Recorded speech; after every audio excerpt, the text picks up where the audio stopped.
Bonjour Naïma. Alors on est ici pour parler du nouveau produit de Terra Aquatica, le Streptologic.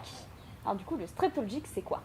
Bonjour Obéline, effectivement, nous avons aujourd'hui le nouveau produit de chez Terra Aquatica qui s'appelle Streptologic. C'est un produit en poudre très concentré. Il est composé de 3 bactéries et un champignon mycorhizien. D'accord. Et du coup, comment il va agir sur la plante? Ce produit, c'est un produit phare parce qu'en fait, comme il y a 3 bactéries, comme j'avais dit, il y a 3 bactéries. Donc, on a le genre Streptomyces, le genre Bacillus, le genre Burkholderia et le champignon qui s'appelle Rhizophagus. Donc, ces bactéries-là, elles vont venir, elles ont le pouvoir de produire des phytohormones. Ce sont des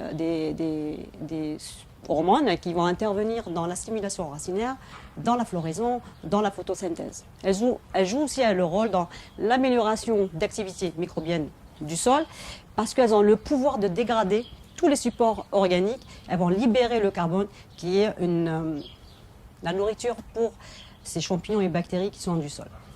Il y a aussi un rôle très important, c'est elles sont capables de produire une substance qui s'appelle siderophore, qui vont y aller chercher le fer qui n'est pas soluble, elles vont le faire sous forme de fer chélaté, qui sont biodisponibles, donc la forme accessible pour la plante. Et du coup, comment tu vas l'utiliser sur la plante? Oui, on peut l'utiliser déjà, nous, dans notre domaine en hydroponie. Donc, on peut l'utiliser dans la solution nutritive, donc à un dosage très très faible, parce que comme j'avais dit tout à l'heure, c'est un produit extrêmement concentré. Donc, on va l'utiliser à 1 gramme 10 litres dans la solution nutritive, ou bien on peut y aller aussi le faire en plein champ. Donc aussi, c'est une petite quantité, c'est 0,5 kg à l'hectare. Et ensuite, quel est son plus gros avantage? Quel est le point positif vraiment phare de ce produit? Comme j'ai dit tout à l'heure, c'est un produit qui va intervenir dans l'activité physiologique de la plante parce qu'il va produire des phytohormones. Donc, on a ce gros avantage quand il va aller stimuler la racine et la floraison et la photosynthèse.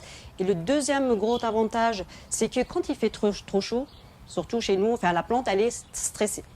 Et en hydroponie, quand il fait trop chaud, le taux d'oxygène, il baisse. Quand on dit le taux d'oxygène qui baisse, donc la plante, elle est très fragile. Donc, elle est exposée aux attaques de bactéries et champignons pathogènes.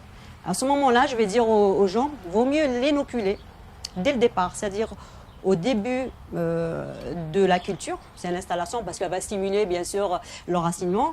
Et donc on aura le temps, cette bactérie et le champignon, il va se fructifier. Parce que c'est un avantage aussi, on n'a pas besoin du biofiltre pour se multiplier parce qu'elles ont le pouvoir, en fait, ces bactéries, de se multiplier dans la solution nutritive ou bien dans le sol. Et bien sûr, le champignon, le genre Rhizophagus, c'est un champignon symbiotique, donc il va faire la relation avec la racine, donc il n'a pas besoin, en fait, d'un support de culture. Et donc, comme je vais dire, aussi, faites attention quand on sait qu'il va faire chaud. Utilisez-le avant. C'est pas le moment où on va dire il fait 40 degrés, on va l'installer parce qu'il faut du temps aussi pour se multiplier. Donc aussi quand chez les growers ou les cultivateurs, ils ont tendance aussi à renouveler la solution nutritive pour chaque phase de végétative de la plante, c'est-à-dire en croissance, en floraison, donc ils changent leur solution. Là, je vais les inviter à renouveler la souche. Donc, au passage, c'est-à-dire inoculer si par exemple, on jette la solution nutritive, là, si vous renouvelez la solution, il faut inoculer la souche. D'accord. Voilà. Très bien. Merci beaucoup Naïma. Avec plaisir.